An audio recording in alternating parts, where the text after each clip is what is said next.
কাঞ্চনগড়ের মহারানীর যদি অমত না থাকে, তো আমি মনস্থির করেছি সাবালক যুবরাজ অরূপ কুমারের রাজ অভিষেকের পর রাজকন্যা কুসুম কুমারীর সাথে তার বিবাহ দেব। না না, এই প্রস্তাবে আমার কোনো অমত নেই। এ তো উত্তম প্রস্তাব।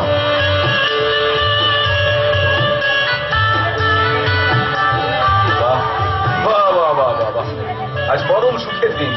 সবাই আনন্দ করো, আনন্দ করো সবাই। রাজপ্রাসাদ ও সমস্ত সুন্দরগড় আনন্দে মেতে উঠল।